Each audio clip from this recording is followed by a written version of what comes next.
Ya, terima kasih pemirsa TVRI Sumatera Utara. Senang sekali saya Riki Banke bisa kembali hadir untuk Anda di dalam acara Dialog Hukum dan Keadilannya. Dan di kesempatan sore hari ini kita akan berbicara bagaimana terkait dengan Undang-Undang Nomor 7 Tahun 2014 tentang perdagangan. Ada beberapa pasal di sini ya yang kita bahas terkait di sore hari ini adalah bagaimana sebenarnya sistem yang dilarang di undang-undang ini, yaitu di pasal 9 dan juga terkait di pasal 105. Yaitu skema piramida untuk perdagangan. Skema piramida mungkin di masyarakat kita lebih dikenal dengan sistem multi-level marketing atau juga money game ya, seperti itu. Nah, seperti apa sebenarnya penerapan aplikasi undang-undang ini di masyarakat? Kita sudah mengundang dua narasumber kita di kesempatan sore hari ini. Yang pertama adalah Bapak Budi Susanto. Beliau adalah praktisi penjualan langsung direct selling. Selamat sore Pak Budi, apa kabar? Sore, sehat. Sehat ya? Ya. Kemudian kita juga mengundang Bapak Dr. Farid Wajedi SHM Hum. Beliau adalah akademisi dari Universitas Muhammadiyah Sumatera Utara, sekaligus juga Direktur dari LAPK Sumatera Utara, Lembaga Advokasi Perlindungan Konsumen. Selamat sore Pak Farid, apa kabar? Ya, selamat sore, alhamdulillah baik. Kabar baik ya? Insya Allah. Iya. Pertama sekali saya ingin ke Pak Budi. Pak Budi, masyarakat kita mungkin kalau berbicara mengenai skema piramida yang diatur di dalam Undang-Undang 7 2014 ini langsung terbayang dengan skema multi-level marketing. Karena runut rekrutmen ke bawah yang pada ujungnya ini membentuk piramida. Seperti apa sebenarnya Pak Budi? Nah, kalau yang saya pahami tentang yang namanya skema piramida ini masyarakat sebenarnya mungkin atas ketidaktahuannya, Pak Riki ya, melihat bahwasannya yang namanya bisnis rekrut orang ini yang disebut dengan MLM.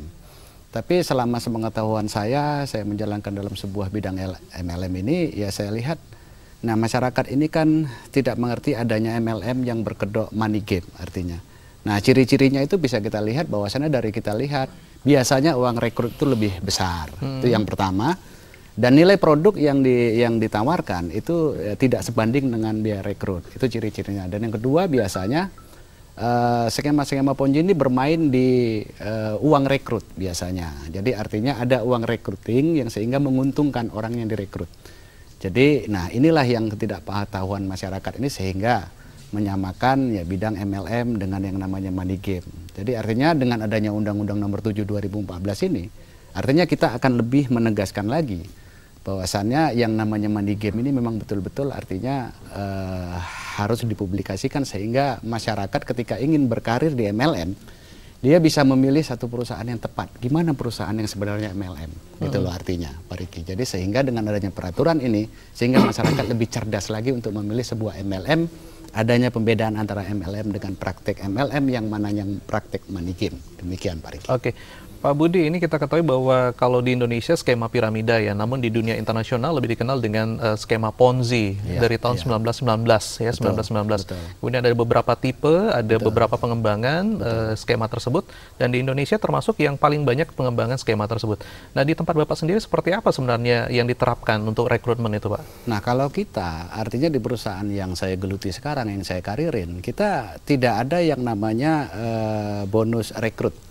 Artinya kita diwajibkan, artinya setiap merekrut kita melakukan pembimbingan terhadap mitra yang kita rekrut tersebut, sehingga dalam konsep usaha kami adalah kalau ingin sukses artinya sukseskan orang lain. Jadi artinya kita mempunyai sebuah sistem yang sangat baik untuk mendidik bagaimana pelaku usaha MLM ini memahami.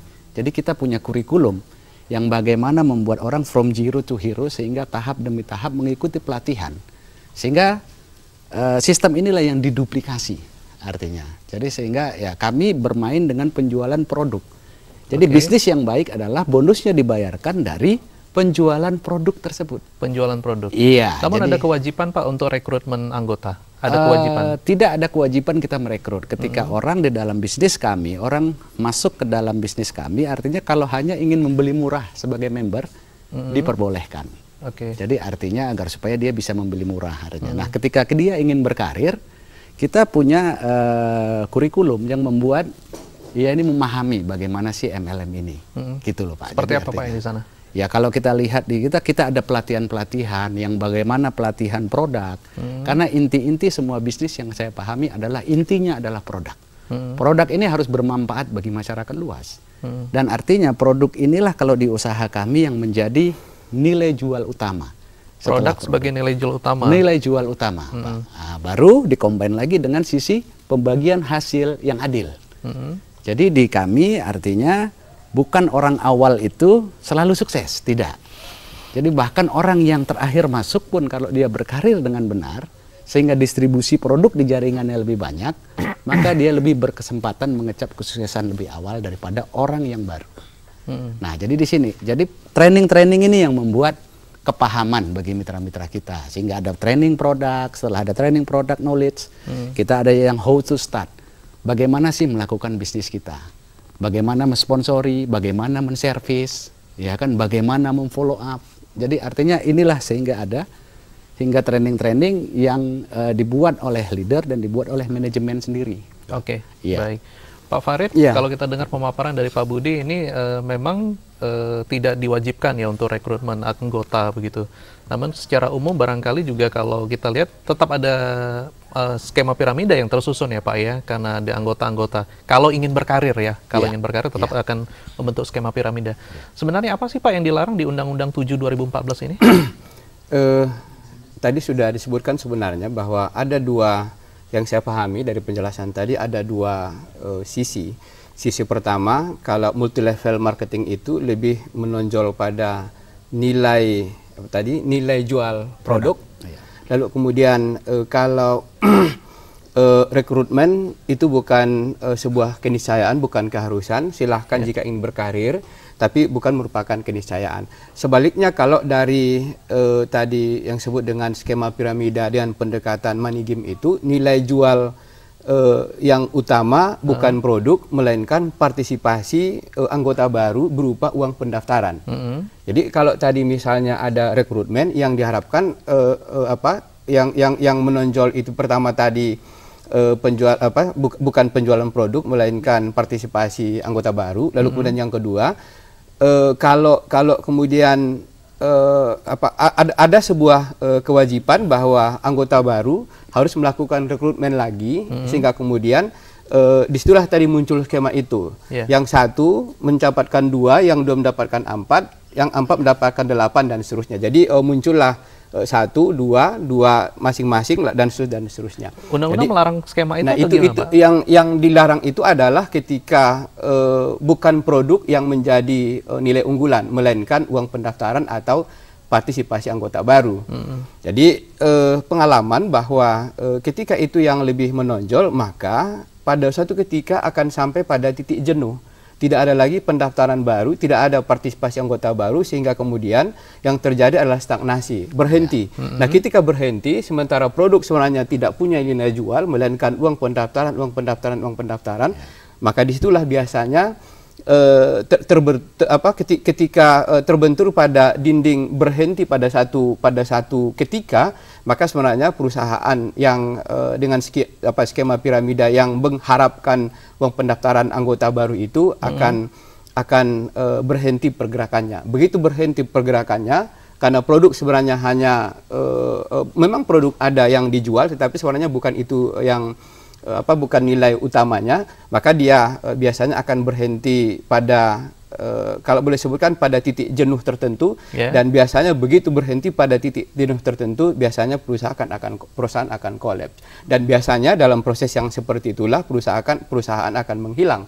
Dan orangnya tidak kelihatan lagi, tinggallah puing-puing sejarah dari perusahaan itu. Oke, artinya tadi yang saya bisa pahami dari penjelasan Pak Farid, yang dilarang itu sebenarnya adalah kegiatannya apabila tidak mengutamakan penjualan produk ya. Jadi produk ada, tetapi sebenarnya bukan itu nilai utama. Jadi yang nilai unggul dia itu, keunggulan yang ditonjolkan bukan pada produknya, tetapi pada pendaftaran atau partisipasi anggota baru dari rekrutmennya yang ditonjolkan. Nah, jadi akhirnya rekrutmen itu memang tidak disebutkan bagaimana mekanisme pembagian keuntungan dari keanggotaan baru itu, bisa 5149, bisa 4555 misalnya dari uang anggota yang baru masuk itu.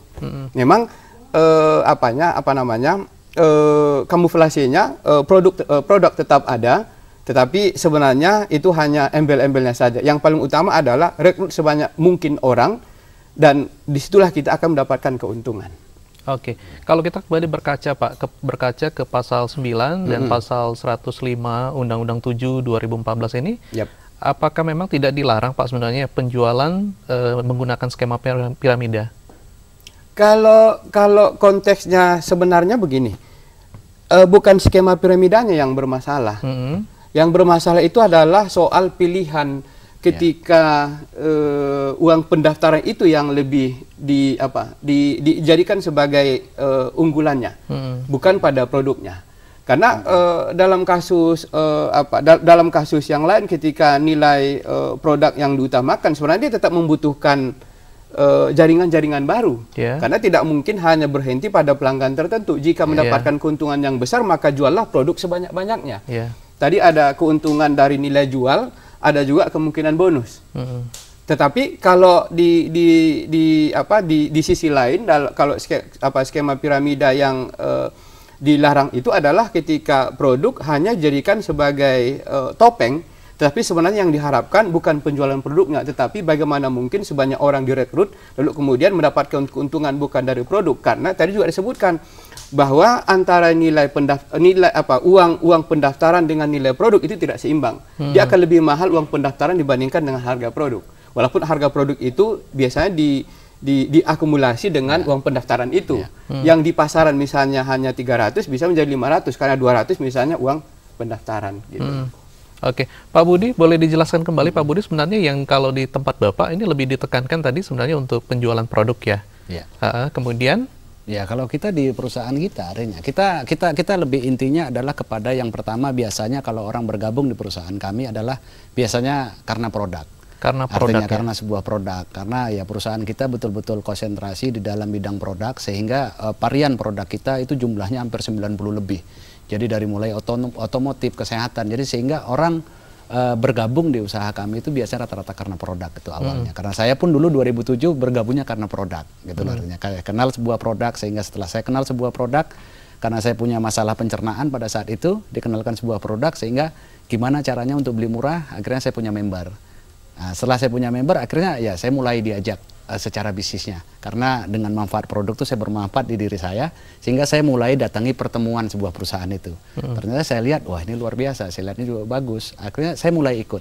Nah setelah ikut saya tertarik dengan apa artinya, karena perusahaan kita lebih fokus kepada di kaset kita gitu loh, artinya direktur utama kita menyatakan bahwasannya kalau Anda berkarir di sebuah MLM, Anda jangan cari uang, Anda berkarir. Kalau Anda berkarir, Anda akan dapat uang. Tapi kalau Anda akan cari uang, Anda akan didatangi money game, katanya seperti itu. Akhirnya saya mulai berkarir, artinya saya mulai memahami tahap demi tahap tentang produk, sehingga akhirnya saya memahami. Karena saya juga bukan orang MLM, Pak Farid, jadi saya tahunya MLM 2007 ya di perusahaan saya ini, gitu artinya.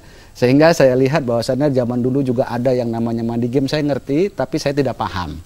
Nah setelah saya geluti, saya lihat, ternyata wah luar biasa, bukan hanya dari sisi sehat yang kami dapat, tapi dari sisi sikap, karena ya bagaimana mengedepankan 80% akan sikap.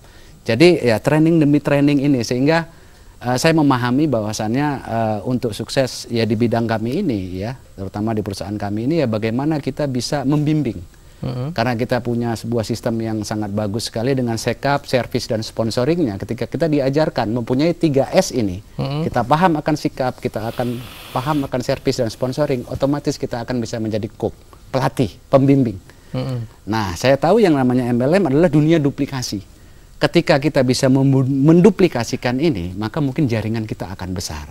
Maka sementara kita mungkin belajar. Setelah kita belajar, kita akan melakukan. Setelah kita melakukan, kita mungkin akan mengajarkan. Nah, konteks inilah sistem Kelly, perusahaan kita ini yang terus berkembang artinya. Jadi yang saya lihat, dengan adanya yang dalam tanda kutip ya, artinya MLM yang berkedok money game, saya pun tidak mungkin mendiskreditkan hal itu. Tapi mau tidak mau kan, masyarakat juga sudah merasakan artinya apa? Kerugian atas praktek-praktek yang seperti ini. Oke, baik. Sebelumnya juga saya akan mengundang pemirsa TVRI Sumatera Utara untuk ikut berinteraktif ya bersama kami di kesempatan sore hari ini. Anda bisa pergunakan line telepon 06145225589, 06145225589. Nah, saya ke Pak Budi ini lagi. Pak Budi, dengan berlakunya Undang-Undang 7 2014 ini, bagaimana sebenarnya sosialisasi ke pelaku penjualan di tempat Bapak? Kalau kami sangat menyambut gembira sekali, karena apa? Yang kami pahami di pasal Undang-Undang Nomor 7 2014 ini adalah sebenarnya yang sampaikan Pak Farid tadi, bahwasanya bukan skema Ponzi-nya yang dipermasalahkan, tapi bagaimana mereka mengatasnamakan skema Ponzi ini, namun mereka berpraktik secara memanfaatkan orang lain melalui bonus rekrut. Jadi artinya, nah inilah yang terkadang-kadang kami juga terkena getahnya dalam tanda kutip, artinya yang terus terang semua yang mengataskan rekrut orang MLM, nah kita pun yang the true MLMs ini yang kadang-kadang ini menjadi tumpuan buat orang-orang. Jadi kami sangat menyambut baik, sehingga apa, sosialisasi yang kami berikan, ya inilah saatnya mungkin masyarakat akan cerdas pentingnya memilih sebuah MLM, karena mungkin ya kita lihat bukan skema Ponzi tapi bagaimana praktiknya, Pak Riki. Nah, jadi di sini, jadi sosialisasi kita memang dari sebelum ini diterbitkan juga, perusahaan kita sudah eksis di tahun 2002 awalnya, sehingga kita terus melaju, sehingga ya pada saat juga kemarin kita di Sentul International Convention Center kita mendapat penghargaan di Mei 2010 ya, sistem penjualan berjenjang syariah, artinya dari Majelis Ulama Indonesia yang memisahkan serpihan-serpihan ini. Ya artinya bukan hanya perusahaan kami diawasi produknya itu halal dikonsumsi dari bahan-bahan Indonesia, namun pembagian hasilnya juga harus adil. Oke, sistemnya juga sudah disertifikasi begitu ya Pak? Betul, ya? Pak Ya, Riki. Pak Farid, sebenarnya bagaimana masyarakat kita ini bisa membedakan yang benar-benar truly MLM seperti kata Pak Budi, atau yang memang hanya berkedok MLM saja? Ya, kalau boleh saya nggak usah mengambil dari referensi lain, dari yang tadi juga sebenarnya sudah ketemu. Yang pertama, jika dia multi level murni, yang di prioritas penjualan adalah produk. Betul. Sebaliknya, jadi ketika ada perusahaan yang meminta kita bergabung, tapi tujuan kegiatan utamanya adalah penjualan produk, itu berarti itu multi level.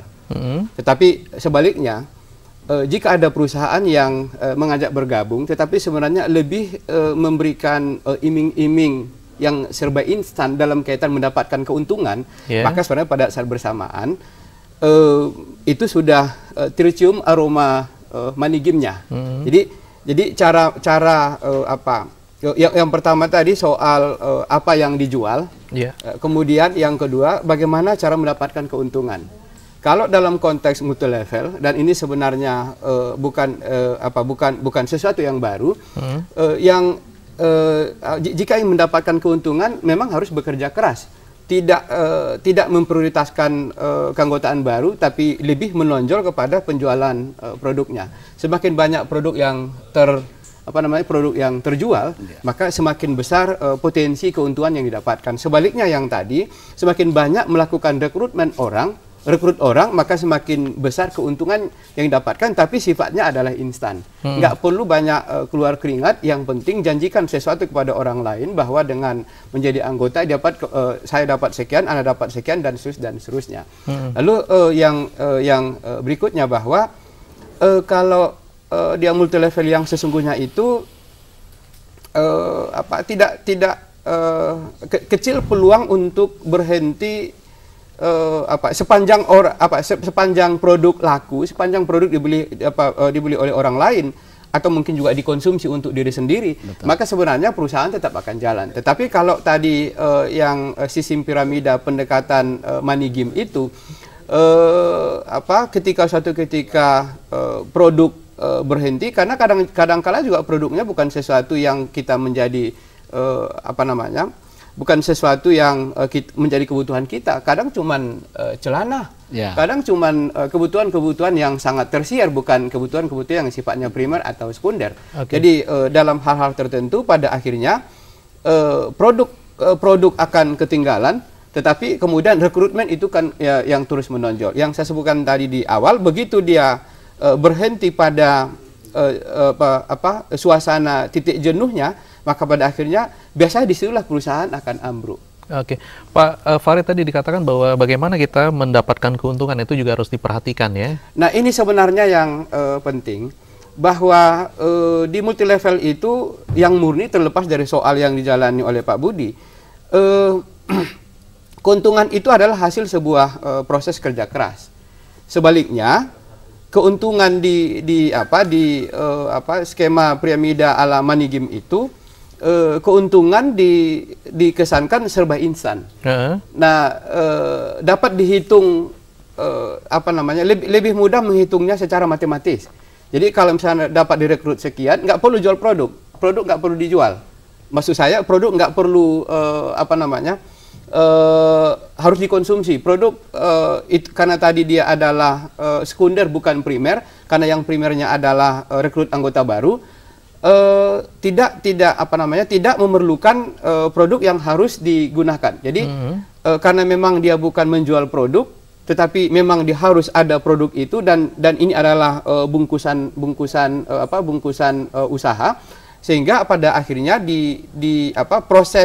proses untuk mendapatkan keuntungan secara matematis lebih mudah dihitung, dan kesannya lebih mudah, lebih cepat untuk kaya. Tetapi sebenarnya dari sisi perhitungan itu lebih besar risikonya dibandingkan dengan multi-level marketing yang sesungguhnya, karena multi-level itu sebenarnya tidak punya risiko apapun. Oke, mungkin pemahaman masyarakat seperti ini, Pak, ketika mendengar multi-level marketing, kemudian skema piramida, itu adalah orang di bawah bekerja untuk orang yang di atas. Seperti itu, mungkin pemahaman masyarakat umum juga seperti itu. Yang di bawah downline ini cukup menghasilkan untuk yang di atas. Nah, apakah itu juga yang termasuk dilarang di Undang-Undang 7 2014 ini? Enggak. Tidak, jadi bukan, multi-level itu kan sesuatu yang sebenarnya tidak ada persoalan dari sisi hukum. Yang tadi ketika masyarakat menganalogikan bahwa multi-level itu sama dengan money game itu sama dengan multi-level, itu akibat di proses awal perkembangan asal muasal money game itu, kedoknya adalah multi-level. Ada produk, tapi sebenarnya harga produk itu tidak pantas dengan uang rekrutmen itu. Jadi akhirnya yang muncul adalah orang merasa bahwa itu multi-level. Paling tidak akan muncul anggapan bahwa ini istilah orang Medan multi-level ecek-ecek gitu. Oke, baik. Bapak-bapak, nanti kita akan lanjutkan lebih dalam lagi seperti apa pembahasannya terkait dengan Undang-Undang 7 2014 setelah jeda pariwara berikut ini.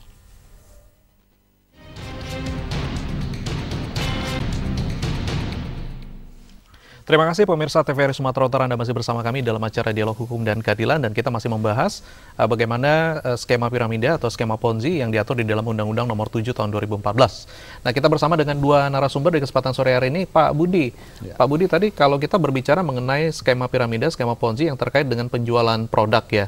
Nah, sebenarnya bagaimana yang Bapak ketahui tentang Oke, sebelumnya kita akan terima penelpon berikut ini, sudah ada penelpon ya. Selamat sore. Selamat sore, Pak. Ya, selamat sore, silakan. Ya, saya mau bicara, mohon penegasan dari Bapak Farid. Saya ini Andi dari Medan. Saya sudah lama berkecimpung di dunia MLM itu hampir 10 tahun. Dan saya bisa menyekolahkan anak-anak saya. Volume televisi boleh sedikit dikecilkan, Pak? Ya, boleh. Volume televisinya ya. Dia bisa beli rumah, kemudian juga saya bisa... Dikecilkan, Pak, bukan digede. Saya bisa juga beli segala sesuatunya dari MLM. Tapi saya mulai dari nol sampai saya bisa besar seperti ini.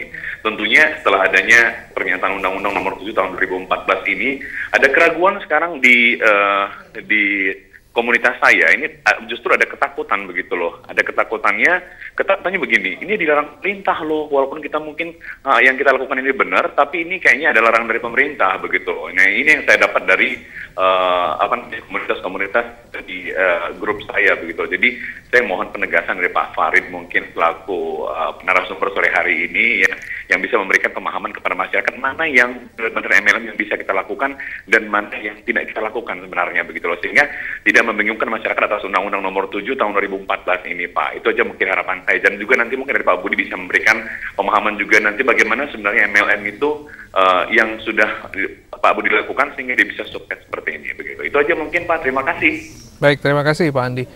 Pak Farid, silakan. Sebenarnya multi levelnya nggak ada disenggol. Maksud saya justru menegaskan soal identifikasi mana yang multi level, yang mana skema piramida dengan pendekatan money game itu. Jadi kalau misalnya, jadi sederhana saja tadi, sekarang menegaskan saja, kalau ada multi level yang menonjol adalah penjualan produk. Kalau dia bukan multi level, atau kalau saya istilahkan tadi multi level abal-abal atau multi level ecek-ecek, yang dia jual yang dia tonjolkan adalah rekrut anggota baru, lalu mengharapkan keuntungan itu dari pendaftaran atau partisipasi anggota baru. Barang bukan sebagai prioritas untuk diperdagangkan, melainkan uang pendaftaran dari anggota baru. Jadi sebenarnya jelas kalau multi level ini ada produk yang saya jual, kalau bukan multi level ini ada produk, tapi produk ini hanya sebatas tameng. Yang saya harapkan sebenarnya bukan produknya, tetapi sejumlah uang dari partisipasi anggota baru untuk masuk ke dalam komunitas itu. Artinya kalau produknya hanya sebagai kamuflase itu ya Pak ya? Yap. Jadi kalau misalnya Pak apa tadi? Pak Andi. Pak? Andi. Pak Andi sudah mengikuti, sudah berkecimpung, bergaul, berinteraksi dengan multi level dan istilah beliau tadi sudah menjadi orang besar misalnya. Sebenarnya tidak ada masalah, justru dari sisi usaha semakin dan menjelaskan kepada masyarakat bahwa multi level yang diasumsikan selama ini negatif tidak ada persoalan. Yang persoalan adalah ada mod yang mengatasnamakan dirinya multi level padahal sebenarnya tidak sedang bergerak dalam bidang multi level itu. Pak Budi silakan menambahkan. Ya, kalau saya melihat sih dari intinya menurut Pak Andi tadi artinya adalah ya bagaimana yang dipersoalkan dari perundangan kita nomor 7 2014 ini sebenarnya kalimat yang mungkin sedikit meragukan kepada pelaku dunia MLM tentang skema Ponzi. Mungkin ini kan tidak dijelaskan secara bahasa hukumnya. Sehingga yang namanya skema Ponzi ini kan susunan-susunan. Tapi sebenarnya begini, di dalam penjelasan itu ada. Ada, Pak ya. Barang ada. Tetapi keuntungan didapatkan bukan dari penjualan barang, melainkan dari partisipasi pendaftaran anggota baru. Kan sebenarnya amat jelas pembatasan mana yang multi level, penjualan produk. Memang ada produk, tetapi bukan jual produk sebenarnya. Produk hanya tameng atau hanya jubah dari pendaftaran anggota baru. Oke, silakan Pak. Ya, betul. Jadi artinya kan di sini ketegasan ini sebenarnya yang diharapkan oleh masyarakat, apalagi kita pelaku MLM sebenarnya. Nah, inilah dengan ketegasan ini akhirnya apa? Ketidaktahuan masyarakat tentang bagaimana yang namanya MLM, bagaimana yang namanya money game. Ini kan akhirnya terungkap akhirnya. Sering sekali yang namanya orang yang libat-libat merekrut orang ini kan selalu di atas namakan MLM, benar kan? Walaupun terlepas praktiknya seperti apa, gitu kan praktiknya seperti apa. Nah kalau saya sendiri yang saya alami selaku praktisi di dalam MLM ini, saya lihat ya justru saya nggak tertarik dengan hal seperti itu karena saya juga banyak ditawar-tawari. Ya untuk apa kamu di perusahaan itu? Sulit, ada target penjualan pribadi. Kalau kami nggak usah pakai penjualan pribadi. Langsung saja bergabung, Anda tunggu, ya kan? Juga nanti Anda cepat sukses. Di tempat Bapak ada target. Tinggal kipas-kipas, uang datang. Tinggal kipas-kipas katanya uang datang. Yang saya pelajari Pak Farid, yang namanya sukses itu dari zaman Nabi Adam sampai Adam Jordan itu kerja keras. Ya, justru kita nggak tertarik yang nggak kerja keras ini kan. Justru di situ. Jadi, artinya di sinilah sebenarnya ya sekali lagi dalam tanda kutip saya tidak diskreditkan pelaku-pelaku usaha money game, tapi setidaknya ya masyarakat semakin cerdas akan memilih sebuah MLM. Jadi the true MLM ini ya setidak-tidaknya ada sebuah badan yang memisahkan serpihan-serpihan ini sehingga apa? Ya diharapkan dari peraturan perundangan-undangan ini membuatkan masyarakat cerdas. Itu saja sih harapan dari kita pelaku MLM.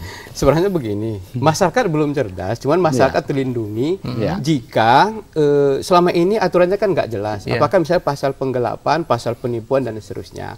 Kalau Undang-Undang Nomor 7 ini memang jelas menyebutkan jika prakteknya bukan multi level melainkan skema piramida ala money game itu ancaman hukumannya 10 tahun.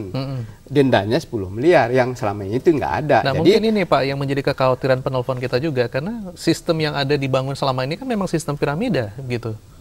Apakah nanti bakal terancam penjara? Ya, tapi substansinya kan jauh berbeda. Kan boleh saya jalan yang dipakai oleh perampok lalu kemudian ketika saya lewati apa juga saya harus dihukum? Kan tidak. Masa ketika orang melakukan kejahatan lalu saya lewat jalan yang sama, bukan cara yang sama, jalan yang sama, kan saya kan nggak boleh dihukum dong. Artinya untuk meyakinkan pelaku MLM ini Pak? Tidak masalah kan, kalau yang saya pahami undang-undang tidak ada masalah. Tidak ada masalah. Hanya jalan sama, cara berbeda. Sama-sama, tapi memang disebutkan itu skema piramida dilarang. Pemahamannya jika yang diprioritaskan adalah uang pendaftaran partisipasi anggota baru. Kalau yang multi level kan dia tidak berharap itu. Itu nomor 7. Nomor 1 adalah kalau Anda ingin sukses, maka bekerja keras. Apa yang harus dilakukan? Jual, jual, jual, dan terus jual. Oke. Nah, kalau yang skema piramida model money game itu bukan produk kantongi saja, kira-kira gitu. Yang diharapkan adalah rekrut, sehingga suatu ketika kan berhenti. Karena orang mungkin tidak akan tidak akan tertarik lagi atau mungkin belajar dari kasus-kasus yang lain gitu. Walaupun sebenarnya dalam kasus skema piramida ini sebenarnya banyak modelnya. Ada arisan yang sekarang yang lagi in atau tren itu adalah arisan emas. Nah, sebenarnya lebih kurang sama dengan model yang karena ada uang masuk yang harus saya ketika saya mendaftar, berarti ini sudah bukan multi level sebenarnya. Bajunya saja multi level, tetapi badan, isi, prakteknya sudah skema piramida yang dilarang itu. Jadi istilah skema piramida itu sama dengan Undang-Undang Perlindungan Konsumen menyebut ada klausula baku. Klausula baku itu silahkan. Tapi ada klausula baku yang dilarang jika memenuhi ketentuan 1, 2, 3, 4. Nah, skema piramidanya juga begitu. Jadi intinya skema piramida dilarang, tapi konsumen sebenarnya atau nasabah sebenarnya terlindungi. Terkait dengan produk yang ditawarkan, apakah ini ada juga pembatasan di undang-undang ini, Pak? Atau semuanya juga boleh produk investasi untuk diperdagangkan atau seperti apa? Dia kan tidak mengatur soal jenis investasinya, tapi lebih kepada praktek berinvestasinya. Praktek berinvestasi. Itu tadi jalan boleh sama tapi cara berbeda. Nah, caranya tadi kemudian yang dalam banyak kasus yang kemudian bermasalah itu. Kalau kemudian layaknya arisan kan sebenarnya tidak ada masalah. Toh hanya soal kapan saya mendapatkan bagian, kapan tetangga saya dapat bagian. Tapi kalau model skema piramida yang dilarang itu karena saya tidak perlu bekerja keras untuk menjual produk, tapi saya harus bekerja keras untuk mendapatkan orang, itu tadi yang saya sebutkan itu, suatu ketika dia akan kehabisan nafas sendiri, kelelahan sendiri, berhenti masuk orang baru, maka mulailah biasanya dia terseok-seok seperti itu. Pak Budi, perusahaan Bapak apa yang membedakan dengan perusahaan sejenis, Pak? Ya, kalau kita yang saya rasakan di perusahaan saya ya dari sisi edukasinya. Jadi dari edukasinya bagaimana memahamkan ketika kita dibayar ini bonus kita itu dibayar dari hasil penjualan yang terdapat di grupnya kita.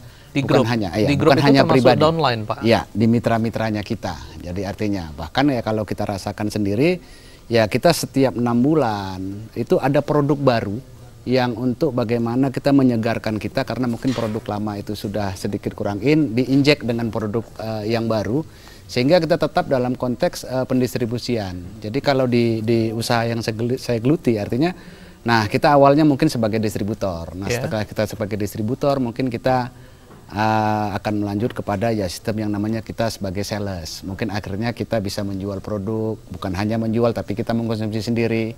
Nah setelah itu kita masuk ke dalam tahap yang mana kita membangun jaringan, network builder. Nah ketika kita sudah masuk ke dalam kondisi network builder, kita akan menjadi pembangun pemimpin. Jadi artinya di dalam konteks bisnis yang saya geluti ini, ya apa yang kami dapatkan setelah kami menjalankan ini sebenarnya bukan hanya dari sisi finansial, tapi dari sisi bagaimana pengetahuan kami untuk sukses ya untuk di perusahaan kita, bagaimana kita bisa menduplikasi, dan inilah yang kita lewati. Dan untuk sukses kita nggak menjanjikan terlalu muluk. Kalau orang mau belajar dan dia persisten, konsisten dan istiqomah, saya yakin 2-5 tahun juga akan mencapai jenjang apa yang saya sampai sekarang ini, Pak. Pak Farid, keuntungan dari downline atau dari mitra seperti dikatakan oleh Pak Budi ini diatur seperti apa, Pak, di dalam undang-undang kita? Enggak ada pengaturannya. Tidak ada pengaturannya.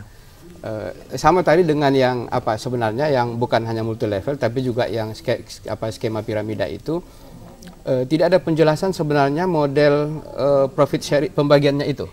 Profit sharingnya itu nggak ada pengaturannya. Jadi itu tentu kembali kepada soal model berinvestasi. Tapi cara-cara berinvestasi itu yang diatur. Soal bagaimana besarnya itu tidak ada diatur. Ya, jadi itu tadi boleh misalnya 40-60, boleh 49-51, boleh 55-45 dan seterusnya. Artinya mendapatkan keuntungan dari downline atau dari mitra itu masih disahkan, masih diperbolehkan dalam undang-undang kita ya. Makanya menonjol sebenarnya apa yang dijual. Kalau berharap rekrut anggota baru, berarti dilarang. Ya. Kalau itu adalah Produk. bonus, Ya, bonus penjualan dari penjualan, bukan maksud saya, bonus ketika ada orang baru masuk karena dia tertarik dengan produk saya, itulah bonusnya. Ya. Tapi seperti saya sebutkan tadi, tidak perlu ada anggota baru, tapi kalau kemudian proses produk lancar penjualannya, itu juga sudah mendapatkan keuntungan. Kalau yang tadi nggak ada, kan memang harga barang atau apa tadi istilahnya Pak Budi, uang pendaftaran baru itu lebih besar dari apa ada tadi istilahnya. Ya, jadi bonus rekrut artinya. Nah, bonus rekrut itu manfaat produk itu lebih besar dari bonus rekrut. Nah, itu itu ciri-ciri. Manfaat produk lebih besar kalau multi level dari money game yang kita harapkan dari skema Prima Bida. ya. Oke. Artinya ada beberapa kata kunci yang bisa dipegang juga oleh para pemirsa kita, bahwa yang pertama tadi utamakan dia penjualan ya. Artinya ini kalau dia mengutamakan penjualan, ini adalah MLM murni. Kemudian kalau bukan sebenarnya utamakan.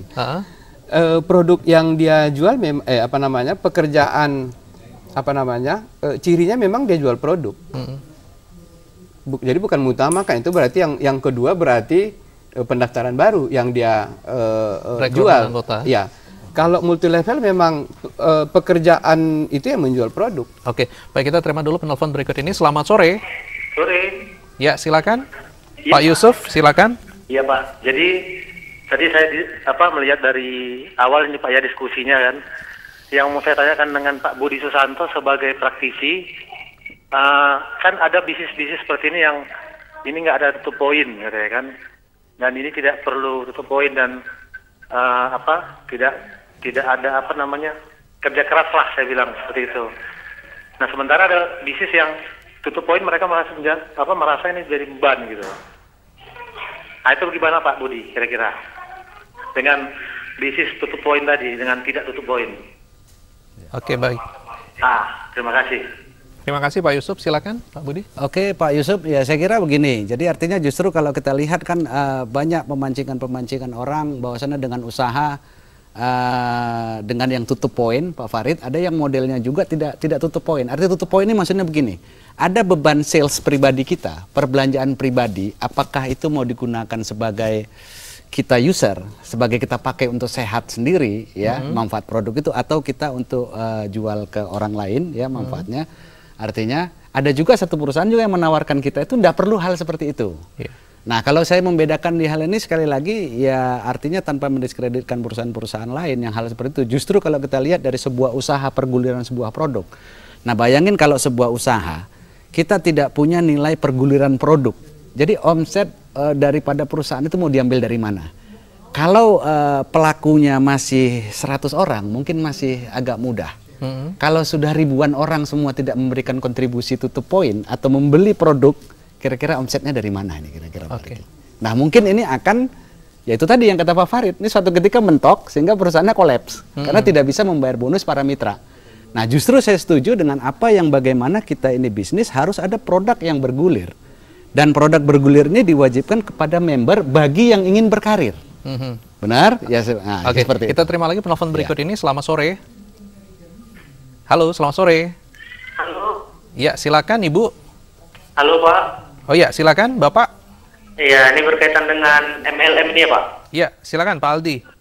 Ini saya mau bertanya nih Pak. Ini kan ada misalnya kan levelnya sudah tinggi, dia bisa jalan-jalan. Ada saya lihat kan ke luar negeri itu bahkan dengan biaya yang sangat tinggi gitu kan Pak. Itu kan sebenarnya bukan kerja keras sendiri, melainkan downline-nya juga yang di bawah.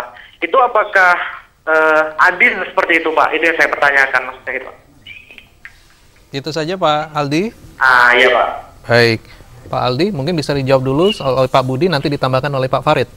Silakan. Oke, Pak Aldi. Jadi artinya kalau kita di praktik MLM di dunia MLM ini sebenarnya kalau untuk bonus yang nama jalan-jalan ke luar negeri, jadi ketika kita bergabung di sebuah perusahaan MLM, biasanya kita akan membuat akad yang namanya bergabung dan di situ sudah diatur bagaimana share pembagiannya, bagaimana ininya, sehingga kalau di perusahaan saya itu ada 14 jenis bonus yang bakal ditawarkan buat kita, termasuk yang itu jalan-jalan ke luar negeri.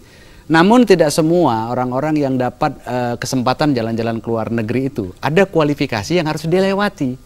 Ya, ada jenjang tertentu ketika dia masuk, ada jenjang tertentu dia dapat dan dia masuk kualifikasi dengan hasil kerja kerasnya, membina bersama mitra-mitranya sehingga menghimpun omset yang sedemikian rupa sehingga masuk kualifikasi sehingga dia berhak mendapat overseas atau incentive trip jalan-jalan ke luar negeri. Jadi sebenarnya kalau kita bilang betul dari downline itu termasuk juga mengkontribusi, ini benar adanya. Namun kan lewat kerjasama dari leader-leader, sehingga konteksnya apapun yang saya pelajari ya, kalau hal ini memang sudah diatur dalam marketing plan-nya, tapi si leader ini kan sudah melampaui satu kualifikasi sehingga dia mendapatkan itu. Bagi yang berlepak-lepak hanya duduk-duduk saja tidak akan bisa. Nah, jadi artinya inilah memang sudah diatur dalam sebuah marketing plan-nya gitu. Iya. Pak Farid, bagaimana Pak Farid? Mungkin saya nggak terlalu paham kalau sampai ke saya kalau boleh tetap jika tetap diizinkan saya menumpang penjelasan itu saja. Saya nggak sampai saya hanya melihat sisi hukumnya. Iya, mungkin dari sisi hukumnya Pak, bahwa tadi mungkin beliau juga bertanya nih Pak, apakah itu adil begitu kita mungkin ada dapat bonus? Paham. Kata kuncinya kan adalah siapa yang bekerja keras pantas mendapatkan penghargaan. Iya. Saya mungkin melihat dari sisi itu, dan sisi hukum kan tidak ada. Makanya saya sebutkan tadi tidak sampai pada persoalan cara bekerjanya yang diatur, atau katakanlah cara bekerja yang diatur, tapi tidak sampai kemudian pada kualifikasi penjelasan seperti yang sebutkan tadi. Yang pasti bahwa ke dalam sebuah tim wajar orang yang berprestasi dapat penghargaan. Pak Farid melihat undang-undang ini sudah sangat jelas atau bagaimana Pak? Yang pasti dari sisi sosialisasi sepertinya masih banyak hal yang harus disampaikan kepada publik. Lalu kemudian yang kedua, dari sisi praktisi sendiri, katakanlah para pelaku usaha juga belum memahami dengan baik. Karena misalnya ada informasi terbaru yang OJK mengingatkan kita soal berkedok multi level tapi melewat online yang disebut dengan 3M itu, yang sebenarnya juga cukup menyedot perhatian. Yang anehnya adalah pemerintah tidak bisa tutup. Nah, itu yang agak unik juga sebenarnya. Ada perusahaan yang oleh OJK tidak disarankan untuk masuk, tetapi pemerintah tidak bisa tutup perusahaan itu. Itu pertanda bahwa sebenarnya dari sisi norma undang-undang, Undang-Undang nomor 7 2014 itu sepertinya selain perlu sosialisasi, perlu lagi penjelasan lebih mendalam serta penerapan sanksi yang lebih pasti agar kemudian masyarakat atau nasabah lebih terlindungi. Walaupun yang harus kita pahami bahwa dari sisi norma ini sudah mungkin sudah ada sesuatu yang lebih maju dibandingkan dengan yang ada selama ini. Pak Farid, nanti kita lanjutkan mengenai penerapan sanksi yang lebih pasti ya Pak ya. Kita terima penelpon berikut ini. Selamat sore. Selamat sore Pak, saya dengan Amir di Medan Pak. Silakan. Terkait dengan MLM, ada yang mau saya tanyakan. Baru-baru ini saya diajak oleh teman saya untuk bergabung, katanya sih di sebuah perusahaan MLM gitu ya. Nah di situ disebutkan bahwasanya kalau kita merekrut, itu kita mendapatkan bonus sponsor sebesar 500.000 gitu ya, dengan uang pendaftaran sekitar 3 jutaan lebih gitu Pak ya. Namun di situ disebutkannya bahwasanya memang kita tidak perlu ada tutup poin gitu ya. Nah ini pertanyaan saya, apakah ini termasuk kategori money game atau benar MLM murni Pak? Gitu. Jadi pertanyaan ini saya tujukan khusus kepada Bapak Farid Pak. Dari sisi hukumnya bagaimana Pak? Dan ini apakah ada tindakan dari pihak berwenang kalau memang ini benar terkait dengan money game gitu Pak? Ya terima kasih Pak, selamat sore. Baik, terima kasih Pak Amir, silakan. Kalau difahamkan dari sisi bunyi undang-undang, kecenderungan indikasi awal menunjukkan bahwa dia sebenarnya bukan multi level murni. Bukan multi level murni. Karena yang menonjol tadi adalah bukan penjualan Pak Amir tadi ditawarkan bukan ayo berkeringat sing-singkan dengan baju, yuk kita jualan barang. Nah, yang ini justru ada uang pendaftaran 3 juta, setiap rekrut baru nanti kemudian dapat berapa persen itu? Ya, katakan 500.000 dari 3 juta itu. Berarti yang menonjol adalah pendaftaran anggota baru dari partisipasinya itu. Lalu kemudian yang kedua, sebenarnya dalam banyak hal mungkin saja perusahaan itu punya izin, tetapi makanya begini, saya ingin berikan tips sederhana saja. Jika ingin masuk multi level marketing, pastikan bahwa perusahaannya itu ada terdaftar. Itu pertama. Yang kedua, tanya kepada pemerintah yang mengeluarkan, maksud saya instansi yang mengeluarkan, ini perusahaan bergerak di bidang apa. Kalau kemudian ternyata tidak ada multi level atau mungkin produknya jenis lain, ya sudah, tutup saja pintu untuk produk-produk yang seperti itu. Nah, persoalan kita adalah kita terlalu mudah untuk ikut rayuan gombalan untuk sukses dengan cara instan, sehingga kemudian kita lupa melakukan, kalau dengan istilah pertanahan disebutkan cek bersih. Jadi tanya dulu, perusahaan Bapak ini betul nggak ada terdaftar? Ada. Di internet juga mungkin ketahuan, mungkin akses dulu oleh internet. Lalu kemudian yang kedua, kalau memang benar ada perusahaan ini, jenis usahanya apa gitu. Lalu kemudian yang ketiga, tanya tetangga, tanya teman, tanya sahabat, ini perusahaan benar apa enggak? Maksud saya benar apa enggak itu, ada nggak track record yang buruk? Atau mungkin perusahaannya perusahaan baru, tapi lihat dulu untuk jenis yang serupa ini pernah nggak dialami oleh orang lain, termasuk arisan-arisan itu. Dalam banyak hal sebenarnya perusahaannya legal, tapi jenis usahanya tidak. Berarti dia keluar dari tujuan yang ada dalam anggaran dasar perusahaan. Jadi intinya saya ingin katakan bahwa ada 3 catatannya. Yang pertama, saya untuk sementara melihatnya dari penjelasan tadi, kecenderungannya, indikasinya ini adalah money game. Yang kedua, jika Pak Amir ingin masuk ke perusahaan itu, maka pastikan bahwa perusahaan itu terdaftar. Yang ketiga, pastikan bahwa jenis usaha perusahaan sama dengan yang sekarang sedang dipraktekkan. Yang keempat, berarti ada bonus 1. Tanya, ya persis pertanyaan seperti sekarang ini, tanya kepada yang lebih paham mungkin, pada orang, tetangga atau siapapun, dengan kualifikasi perusahaan yang seperti ini, boleh, bukan boleh ya, apakah saya layak atau pantas, patut atau tidak untuk masuk kepada bisnis yang seperti itu. Kata kuncinya bahwa jika yang dijanjikan adalah keuntungan dan keuntungan, menurut saya, ya, karena kalau model perusahaan tadi itu, model perusahaan money game itu, dia tidak pernah menghitung rugi. Selalu menghitung untung. Tidak ada perusahaan menurut siapapun yang senantiasa untung. Oleh karena itu, jika ada perusahaan yang hanya menjanjikan keuntungan, tutup buku. Tertutup hati untuk perusahaan yang seperti itu. Harus lebih waspada masyarakat. Harus lebih waspada, harus lebih hati-hati, dan perusahaan yang benar itu jika dia keuntungan dan kerugian. Kalaupun mungkin orang tidak mau menyatakan kerugiannya, tapi kalau dia hanya menawarkan keuntungan, katakan no way untuk perusahaan yang seperti itu. Oke, terutama tadi indikasinya di awal karena menjanjikan keuntungan 500.000 dari uang pendaftaran 3 juta itu, Pak, ya. Artinya dia bukan jual produk, melainkan mendapatkan keuntungan dari rekrut anggota baru. Oke, itu perlu diwaspadai. Sebagai money game yang dilarang tentunya menurut undang-undang kita. Pak Budi ingin menambahkan, Pak Budi? Ya, kalau saya lihat begini, Pak Riki, Pak Farid, justru sekarang masyarakat kan udah mudah. Jadi artinya sebuah perusahaan yang mempraktekkan penjualan langsung ini kan harus mempunyai yang disebut dengan SIUP-L, gitu, artinya surat izin usaha penjualan langsung. Ya kan, jadi SIUP-L ini kan biasanya dari departemen yang sepahami saya, dari Departemen Perdagangan, ini ada sebuah badan yang namanya APLI, Asosiasi Penjualan Langsung Indonesia. Dan biasanya masyarakat harus tinggal gampang ketika ditawarkan sebuah perusahaan, tinggal cek aja di APLI ada tidak.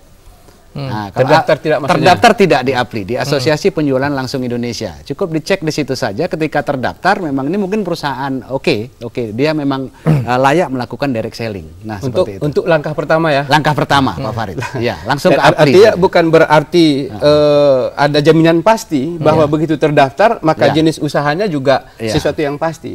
Langkah pertama yang saya istilahkan tadi cek bersih. Cek bersih sudah. Yang kedua, pastikan mungkin dia punya web atau punya apa, sesuai enggak jenis usaha yang ada di, katakanlah kalau webnya itu dengan penjualan langsung tidak. Kalau tidak, itu berarti ada masalah lagi gitu. Di samping itu baca lagi track record cara bekerjanya. Jangan-jangan untuk perusahaan yang mungkin perusahaan baru, tetapi praktek konversi dari perusahaan yang pernah bermasalah misalnya. Karena biasanya pemain kalau money game ini orangnya ganti baju aja. Ganti baju doang gitu. Biasanya orangnya hanya ganti nama, ganti ini, tapi prakteknya sama gitu. Oke. Boleh dilanjutkan Pak tadi, setelah pengecekan bersih ya, istilahnya pengecekan bersih, cek bersih ya. Cek bersih lah. Artinya di SIUP-L ya. SIUP-L, surat izin usaha penjualan langsung. Di APLI. Ya, di APLI ya. Nah, di APLI ini, ketika terdaftar mungkin, yang saya pahami di 2013 saja ada 800 perusahaan MLM di Indonesia ini, dan hanya 80 yang terdaftar di APLI. Itu hanya 1% toh. 80 saja yang terdaftar di APLI yang saya lihat secara datanya, dan hanya yang setelah terus kita pelajari dan pada saat di 2008 kemarin ya kan, ya mungkin ada satu badan yang disebut dengan Majelis Ulama kita untuk terus menguji tentang yang namanya MLM ini. Akhirnya di 2013 kemarin terpilihlah 6 perusahaan, termasuk perusahaan kita salah satunya yang tembus lewat sistem diberikan sistem berjenjang syariah ini. Nah, jadi inilah sebenarnya bukan saya katakan artinya inilah sebagai panutan, tapi artinya minimal bahwasannya menunjukkan bahwasannya artinya yang namanya MLM itu ada produk yang diperdagangkan. Dan yang kedua, tidak boleh penawaran yang namanya lewat iming-iming uang. Dengan tidak bekerja keras, karena waktu itu ya juga MUI mengeluarkan fatwa, 12 fatwa, ya, termasuk di antara satunya tidak ada mengeluarkan bonus pasif, tidak bekerja duduk-duduk dapat duit, ini tidak ada. Jadi artinya, jadi berbagai-bagai lagi, jadi masyarakat bisa melihat nanti cek di MUI tentang 12 itu. Tapi menarik Pak, tadi di duduk-duduk dapat duit itu kan seperti yang dijanjikan selama ini oleh banyak MLM bahwa downline yang bekerja upline-nya bisa dapat keuntungan juga gitu. Artinya duduk-duduk upline-nya dapat keuntungan dari downline-nya. Betul. Dalam satu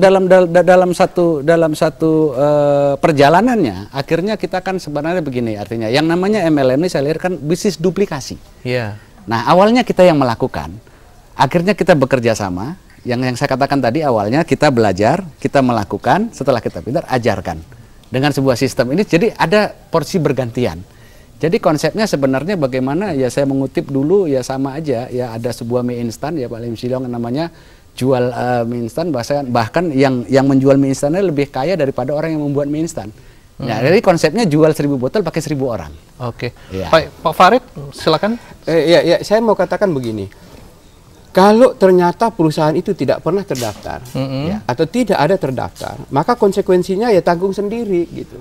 Sebaliknya, kalau misalnya dalam kasus tadi anggota APLI, maka sebenarnya dari sisi pertanggungjawaban hukum, misalnya ya, ini contoh yang lebih konkret maksudnya, organisasi APLI-nya dapat digugat, pemerintah mengawasi apakah OJK, Kementerian Keuangan atau Kementerian Perdagangan juga dapat diminta pertanggungjawaban kalau perusahaan resmi. Tapi kalau perusahaan yang tidak resmi atau seolah-olah resmi, itu sebenarnya ya gimana juga mau, sama dengan pertanyaan, lo kan nggak ditutup, lah apa yang mau ditutup kalau nggak pernah dibuka. Jadi kalau misalnya ada perusahaan yang bermasalah, yang ditutup itu kalau pernah dibuka, apa bukti pembukaan? Pernah terdaftar atau mendaftarkan diri, pernah menjalankan usaha di bidang tertentu sebagaimana jenis usaha yang diizinkan. Tapi kalau sama sekali tidak pernah, nah pertanggungjawabannya seperti yang selama ini, geruduk kantornya, ambil kadang kursinya, ambil meja, kan itu yang tersisa. Yang namanya uang kita itu udah habis dibawa lari oleh cukongnya. Ya, baik, Bapak-bapak, waktu kita memang sangat terbatas di kesempatan sore hari ini, dan mungkin beberapa poin yang bisa kita ambil bahwa kalau ingin tertarik ya, harus perhatikan yang pertama adalah izinnya, diseleksi tadi di APLI ya. CUPL-nya di APLI, dan juga Undang-Undang 7 2014 sama sekali tidak menyinggung pengaturan tentang dilarangnya sistem piramida, namun lebih kepada proses pengerjaannya, begitu ya Pak Farid ya? Dan mungkin sedikit tambahan Pak Farid ya, dan barangkali kata kuncinya adalah utamakan, perhatikan bahwa ini kegiatannya lebih mengutamakan penjualan ya Pak ya? Ya, penjualan produk atau rekrutmen anggota baru.